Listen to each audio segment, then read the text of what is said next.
King demanded one of his own guards be arrested for insolence, but a single whispered phrase of protocol stopped the monarch cold, forcing him to confront a truth far older than his reign.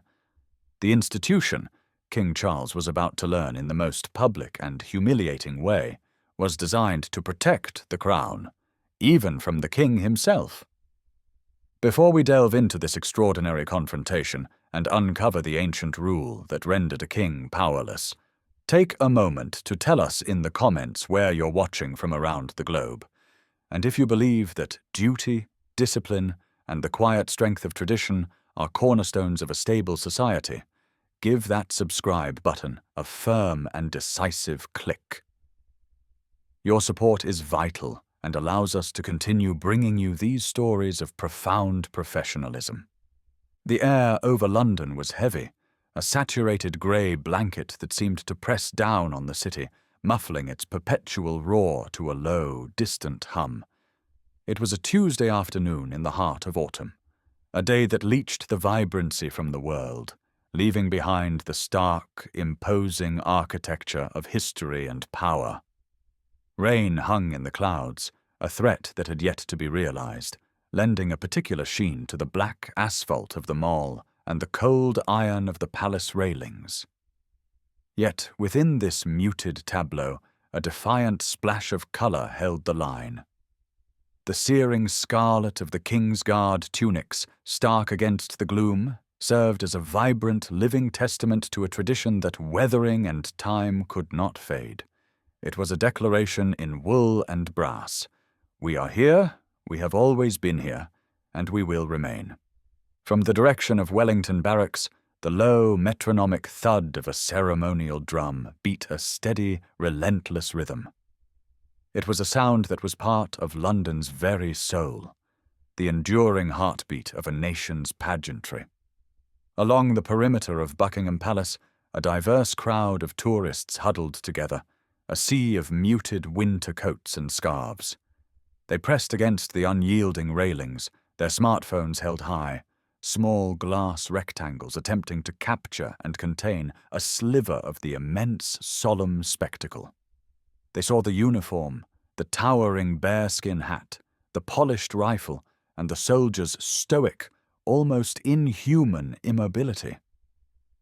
To them, it was a magnificent photo opportunity, a piece of living theatre. Few, if any, could grasp the profound reality behind the ceremonial facade. They were not watching a performance. They were witnessing the physical embodiment of a centuries-old oath, a duty passed down through generations. The air was a thick cocktail of scents, the damp, earthy smell of wet pavement, the faint, clean aroma of brasso polish, and the exhaust fumes from the endless river of red double-decker buses and black cabs flowing past. Nestled within the shelter of a stone and timber sentry box, an alcove designed to shield a lone soldier from the inclemency of British weather, stood Corporal John Davies of the 2nd Battalion, Coldstream Guards. To the thousands of eyes that glanced his way, he was a perfect statue, an object carved from pure discipline. His face, partially obscured by the colossal shadow of the bearskin, was a mask of serene, neutral concentration. His eyes, the colour of dark coffee, were fixed upon a point somewhere in the middle distance of Green Park, a technique mastered to disconnect from the endless, shifting distractions of the crowd. His hands, clad in immaculate white gloves, were crossed over the muzzle of his L85 A2 rifle, the weapon held in a perfect, unwavering vertical line. The discipline was not a suggestion. It was a total, all-encompassing state of being. But Corporal Davies was no automaton. Beneath the rigid, ceremonial stillness, a highly attuned mind was constantly, quietly at work. At 34, he was a veteran in more ways than one, older and more seasoned than many of the fresh-faced guardsmen who took their turn on this prestigious, grueling duty. The fine lines etched around his eyes were not from squinting into the London sun, but from the blinding, unforgiving glare of the sun over Helmand Province. The unbending straightness of his spine was not merely the product of endless hours on the parade ground at Pirbright, but of a deeply ingrained personal code forged in environments where the slightest slump in posture could be misinterpreted as weakness, inviting chaos. His senses were alive, filtering the world through a lens of professional vigilance. He could distinguish the high-pitched click of a woman's stiletto heels on the stone, flagging to his left from the soft, shuffling tread of a child's trainers. He registered the low, anxious murmur of the king's private security detail, the Royal Protection Squad, as they communicated through their earpieces 100 yards away near the palace's private entrance. He heard the metallic squeak of a baby's pram, the distant wail of a siren, the coo of a curious pigeon landing near his boots. He catalogued every sound, every movement, every shift in the atmosphere, without betraying the slightest flicker of his internal activity. His world was one of immense sensory discipline. He felt the familiar, comforting pressure of the bearskin, its weight a constant reminder of the regiment's long and storied history. He knew the precise tension in the waxed leather of his boots, the faint, comforting scent of the polish that was part of his daily ritual. This small square of stone was his universe. For the duration of his 2-hour shift, it was the single most important piece of ground on the planet. He was not just guarding a palace of brick and mortar, he was a living sentinel of the British Constitution, a symbol of the nation's enduring stability. And on this particular grey and brooding Tuesday, that symbolism, and the man tasked with upholding it, were about to be tested by the one person who should have understood it best. Within the opulent, silent halls of the palace, King Charles III was enduring a day of profound and mounting frustration. The vast, intricate machinery of the modern state, a complex web of tradition and bureaucracy, had ground against his patience with relentless force. His morning had been consumed by a series of back-to-back meetings, each one a small battle of wills. First, a tense discussion with the Home Secretary about new immigration policies, where his carefully considered suggestions were met with polite but firm political realities. This was followed by a briefing with the Lord Chamberlain about the logistics for an upcoming state visit, an exercise in mind-numbing detail and diplomatic nuance. The weight of his new role, a responsibility he had waited a lifetime to assume, felt less like a crown and more like a leaden cloak. He was a man of action, a monarch with a fervent desire to make his mark, yet he found himself constantly ensnared in a net of protocol, precedent, and the polite, infuriating delays that defined institutional life. He was now running catastrophically behind schedule for a private engagement he had been looking forward to, a personal viewing of a new exhibition at the Queen's Gallery. His entourage, a discreet cluster of aides and his steadfast personal equerry, Major Alistair Finch, trailed a few paces behind him, as he strode with ill-concealed agitation through the palace grounds. The king's frustration was a palpable force, evident in the rigid set of his shoulders and the sharp, angry crunch of his handmade leather shoes on the gravel path. "Alistair," King Charles said, his voice clipped and tight with irritation, without breaking his stride. "Why in God's name is this gate sealed? The direct route across the forecourt is right there." Major Finch, a tall, impeccably composed man in a dark, tailored suit, moved smoothly to his side. "A security directive, Your Majesty. There was a minor incident with a protester an hour ago. The Royal Protection Squad has advised this alternate route for the next hour as a standard precaution." The king stopped dead, turning to face his equerry with a look of sheer exasperation. "A precaution? I am the king in my own home, Alistair. I will not be rerouted and delayed like a misdirected parcel because of some pathetic nuisance seeker. This is absurd. We will walk the direct path." Finch's expression remained a mask of professional neutrality, but his eyes betrayed a flicker of deep anxiety.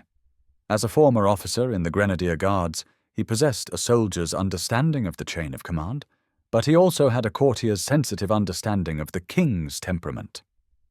With the greatest of respect, Your Majesty, their recommendation is for your personal safety. It would be most unwise to disregard it. It would be quicker, the king retorted, his voice sharp enough to cut glass, and I will not have my day, which is already in tatters, dictated by hypothetical risks.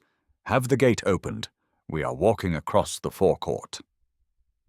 The order was absolute, the tone leaving no room for further debate. Major Finch gave a curt, almost imperceptible nod, a silent apology flashing in his eyes towards the unseen security team. He spoke quietly into the radio concealed on his wrist. A moment later, a heavy, ornate iron gate, usually reserved for state occasions, swung open with a low groan, granting the royal party access to the public-facing grounds of the palace. The sudden immersion in the unfiltered energy of the outside world, the noise, the crowds, the sheer chaotic presence of the public, seemed only to sour King Charles's mood further. His gaze swept over the scene with disdain. He saw the tourists with their cameras, the general untidy disorder of it all, and his eyes finally came to rest on the nearest sentry box. There Corporal Davies stood, a lone figure of perfect, unwavering order in a world of chaos, an idea born of pure frustration and a deep-seated need to reassert control over a day that had slipped his grasp, began to crystallize in the king's mind. He saw the guard, his guard, a symbol of his authority, a man sworn to his service. He would conduct an impromptu inspection. It was his right as sovereign. It was a way to connect with the tangible, disciplined, and obedient reality of his armed forces, a welcome antidote to the frustrating abstractions of state papers and diplomatic platitudes. Without a word, he altered his course, striding with renewed and aggressive purpose directly towards the sentry box. Major Finch's breath caught in his throat. A cold dread, sharp and immediate, washed over him. Your Majesty, he began, his voice low and urgent. Perhaps it is best not to disturb the guard on duty. The protocols for a sentry on post are extraordinarily specific. King Charles waved a dismissive hand over his shoulders, a gesture of royal prerogative that had silenced courtiers for centuries. He is my guard, Alistair, in my uniform, outside my home. I should think I have the unassailable right to inspect him. In the crowd, an elderly man in a dark blazer stood a little straighter. His chest was adorned with a neat row of campaign medals that glinted dully in the grey light. He watched the king's determined approach with a look of disbelief. He leaned over to his grandson, who was busy trying to get a selfie. "Put that thing down, lad," the old man whispered, his voice a low rumble of authority. "And watch this. You are about to see something you should never see. You don't approach a sentry on post. You don't speak to him. You don't distract him. It's not a suggestion. It's a law older than any of us, not even if you're the king." The boy looked confused, but his grandfather's eyes were narrowed, fixed on the unfolding scene, a deep and knowledgeable unease settling upon his weathered features. The ancient chorus of experience had spoken its warning, but it was too far away to be heard by the man who needed to hear it most. The first escalation was a subtle, almost invisible transgression, a breach of space and protocol that, to the untrained eye of the surrounding tourists, would have seemed entirely natural. King Charles, with his anxious equerry trailing in his wake, stepped over the invisible line that separates the public thoroughfare from the sacred ceremonial space of the sentry. It was a boundary unmarked by any rope or sign, but it was as real and as inviolable to the soldiers of the household division as the thick stone walls of the palace itself. A hush began to fall over the section of the crowd nearest the sentry box, a ripple of quiet curiosity spreading outwards. Dozens of phones, previously aimed vaguely at the guard, now focused with sharp intent on the approaching king. This was something new, something unexpected. King Charles halted a mere 6 feet from Corporal Davies. He surveyed the soldier with the keen, critical eye of a man who had himself undergone rigorous military training at Dartmouth and Cranwell. His gaze swept from the meticulously maintained fur of the bearskin down to the mirror-like gleam of the ammunition boots. He was searching for a flaw, a hint of sloppiness, a minute sign that the impeccable standards he so valued were not being upheld. He found nothing. The guard's bearing was, to his expert eye, utterly flawless. "A fine turnout, Corporal," the king stated. His voice was clear and authoritative, carrying easily in the now hushed air. It was not a question, but a royal pronouncement. He expected, at the very least, a subtle acknowledgement, a respectful dip of the head, a quiet, "Your Majesty." Corporal Davies did not move. He did not blink. His eyes remained locked on their distant, intangible focal point. His breathing, a slow, deep, and even rhythm, did not alter. His training was a fortress, and he was deep within its innermost keep. The first and most sacred duty of a sentry on post is to his post. You do not speak, you do not engage, you do not acknowledge distractions, no matter how distinguished. You are a symbol, and symbols do not participate in conversation. His mind, a cool and efficient processor, registered the king's presence, the specific timbre of his voice, the proximity of his entourage. He catalogued this information as a high-level distraction, a significant variable to be managed with absolute stillness, but not, under any circumstances, to be reacted to. The king waited. The silence, which lasted only a few seconds, stretched into a taut and uncomfortable eternity. For a man accustomed to instant, unquestioning deference from everyone he encountered, the absolute, profound stillness of the guard felt less like discipline and more like a deliberate slight. A flicker of deep annoyance crossed his face. He was not just a passing dignitary. He was the sovereign. He was the colonel-in-chief of this man's regiment. He was the ultimate authority to whom this soldier had sworn an oath of allegiance. "Did you hear me, Corporal?"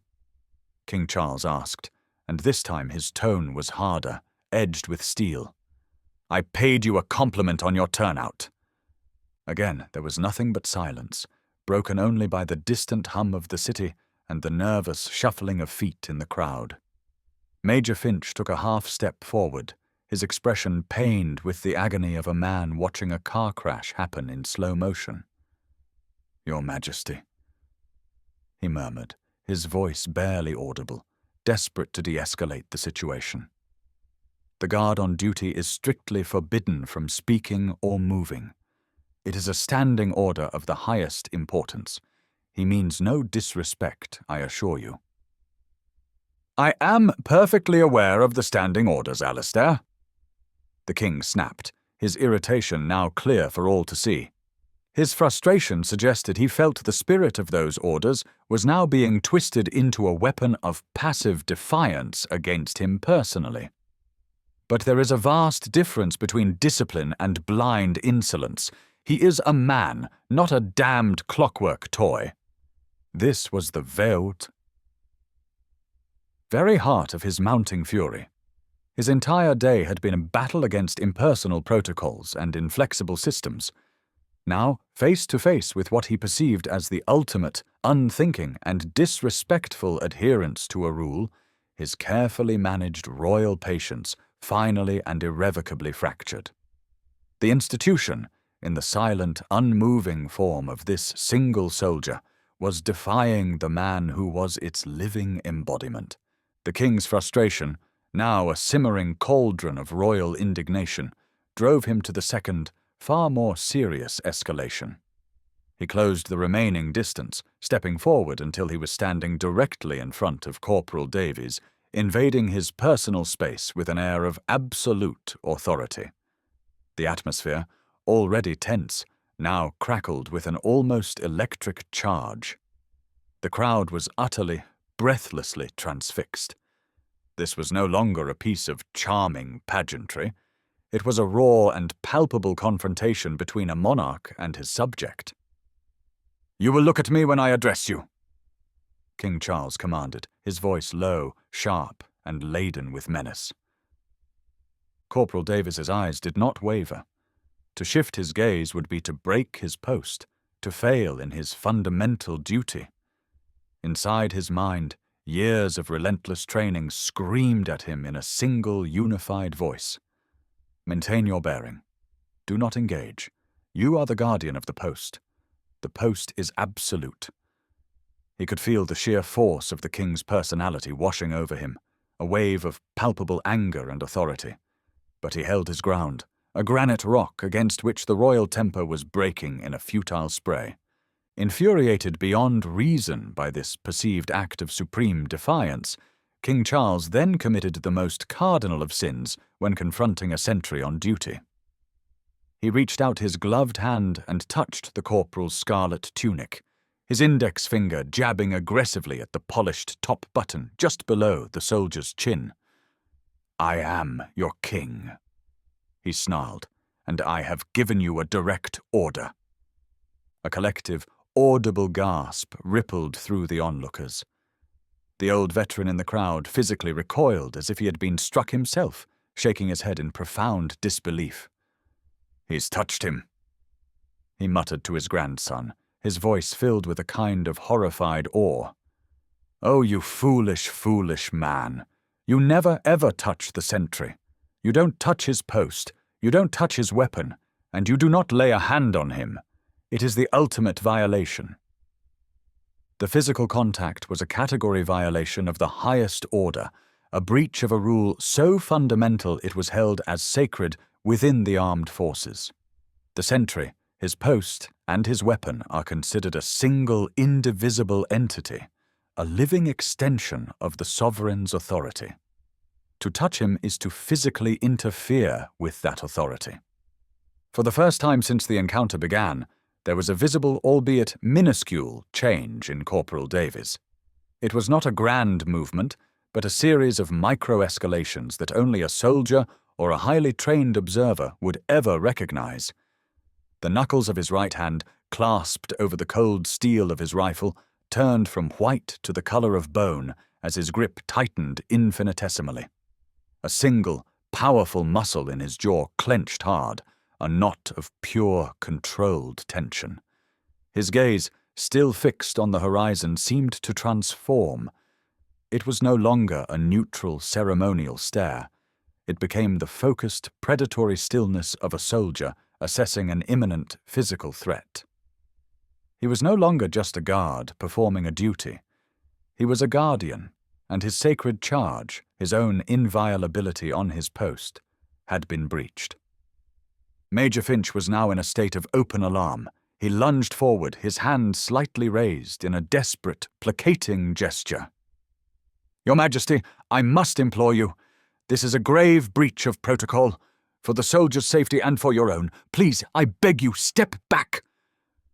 But King Charles was far beyond listening to the desperate pleas of his equerry.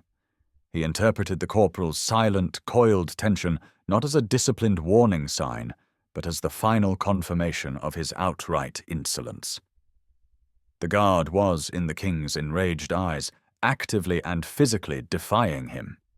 The king's anger, fueled by the accumulated stresses of the day, and now this ultimate personal challenge to his authority, finally boiled over into an uncontrollable rage.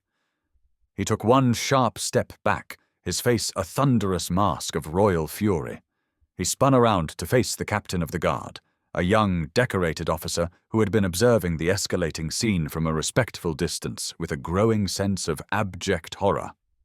"Captain!" The king's voice boomed across the forecourt, as sharp and absolute as a rifle shot. The command silenced the birds in the nearby trees. "This man is insubordinate. He has shown gross and unforgivable disrespect to his sovereign. I want him relieved of his post. I want him placed under close arrest, immediately." The command hung, heavy and shocking, in the damp London air. The crowd was stunned into absolute, disbelieving silence. The captain of the guard went deathly pale, his eyes wide with a terrifying mixture of fear and disbelief. To arrest a member of the King's Guard on his post at Buckingham Palace on the direct public order of the King himself was an event without modern precedent. It was a constitutional crisis in miniature, playing out in real time in front of hundreds of smartphones. The captain took a hesitant, leaden step forward, his sworn duty to his king now at open war with his deep, instinctual and sacred understanding of his regiment's unbreakable traditions. All eyes, the king's, the equerries, the crowds, fell on Corporal Davies, who remained against all logic and odds as motionless and silent as the stone of the palace behind him. He had not flinched. He had not moved. He had simply waited for the inevitable. The moment of snap resolution arrived not with a bang, but with the quiet, devastating finality of a closing vault door. The captain of the guard, his handsome face a mask of profound, agonizing conflict, walked slowly and deliberately towards the sentry box. He knew his duty to obey his king, but he also knew his deeper duty to the protocols that were the very bedrock of his service, the laws that held the entire structure together. He stopped a respectful 3 paces from Corporal Davies, the still man at the eye of this royal hurricane. "Corporal," the captain began, his voice strained and heavy with the weight of his impossible order. "By direct command of His Majesty the King, you are to consider yourself—" He never finished the sentence. Before the order to arrest could be fully articulated, Corporal John Davies spoke. It was the first time he had made a sound in over an hour. His voice was not loud, but it possessed a resonant, unwavering clarity that sliced through the tension with the precision of a surgeon's scalpel. It was a voice utterly devoid of emotion, not defiant, not fearful, not angry, a pure, simple statement of fact. He did not turn his head. He did not look at the king who had condemned him, or the captain who was about to arrest him. His gaze remained fixed forward, his duty unbroken, his bearing perfect. "Sir," he said, his voice directed with absolute propriety at his direct superior, the captain. "The sovereign's vigil is set. The standard is my charge." The words were simple, almost esoteric. To the tourists in the crowd, they were meaningless, a piece of arcane military jargon. But to the uniformed men present, and most especially to the king himself, they landed with the force of a physical blow. The captain of the guard froze instantly, his hand half raised, as if he'd been turned to stone. His mouth fell slightly ajar. The color drained from his face, replaced by a wave of sudden, dawning comprehension and a look of profound, unmistakable awe. Major Finch, who had been moving to make one last, desperate intervention, stopped dead in his tracks, his own eyes widening as he too understood the immense, ancient significance of that single phrase. The sovereign's vigil. It was an obscure protocol, a standing order so ancient and so rarely invoked that for most it had passed into the realm of regimental legend. But it was terrifyingly real. It dictated that when the royal standard was flying above the palace, the official unmissable signal that the monarch was in residence, one specific sentry post, chosen at random at the start of each day, was designated the post of the vigil. The guard stationed at the post was no longer merely a sentry. He became, for the duration of his 2-hour tour, the guardian of the standard. His sworn duty, in that moment, was ritually and absolutely transferred from the physical person of the monarch to the abstract symbol of the monarchy itself, the royal standard fluttering high above the roof. The protocol was a constitutional fail-safe, a piece of institutional genius conceived centuries ago during a time of civil war, designed to ensure that the continuity of the crown could be protected even from the potential compromise, capture, or irrational whim of a living monarch. The rules of the vigil were absolute and unbreakable. The guardian of the standard could not be spoken to. He could not be touched. And most critically, He could not be removed from his post by anyone. Not a captain, not a general, not the Prime Minister, not even the King himself, without the utterance of a specific, secret countersign known only to the Lord Chamberlain of the household. Corporal Davies had not been insubordinate.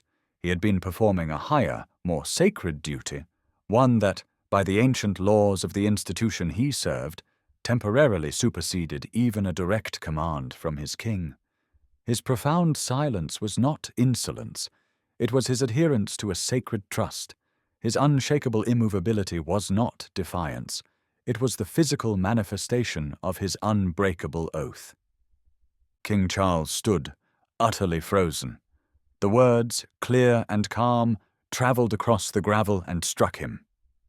The impact was visible, a physical shock that ran through his entire body. The incandescent rage on his face did not just fade. It collapsed, vanishing in an instant, replaced by a rapid, complex cascade of emotions. First, pure, uncomprehending shock. Then, a hot, creeping flush of profound and public embarrassment as the full enormity of his catastrophic mistake settled upon him.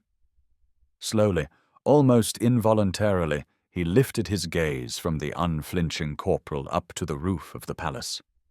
His eyes found the royal standard, its familiar red, gold, and blue design billowing softly in the grey afternoon light.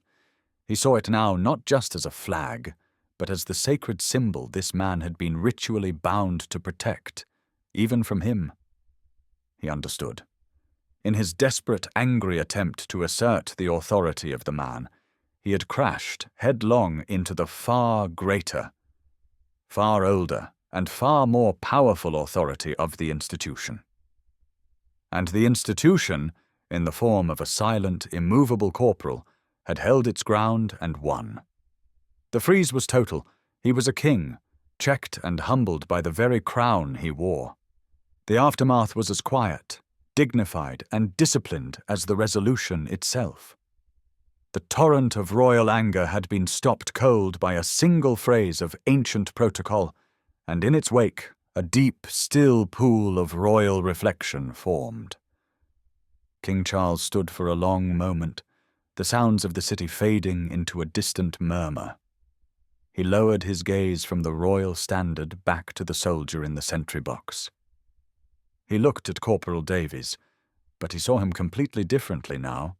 He saw not an insubordinate automaton, but a consummate professional of the highest caliber, a man who had been willing to face the full and terrifying wrath of his sovereign in order to uphold his duty.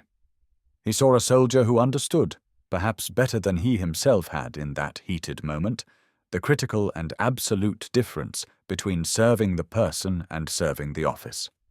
Slowly, deliberately, King Charles drew himself up to his full height, his posture shifting from aggression to a formal, regal bearing. He gave a single, slow, and deeply respectful nod. It was not the condescending nod of a monarch to a subject. It was a nod of profound acknowledgement, a gesture of understanding and respect offered from one pillar of the national institution to another. Without another word, he turned his back on the scene. The confrontation was over. The lesson had been delivered. He walked over to Major Finch, his face now a calm, composed mask, the storm within him having completely passed.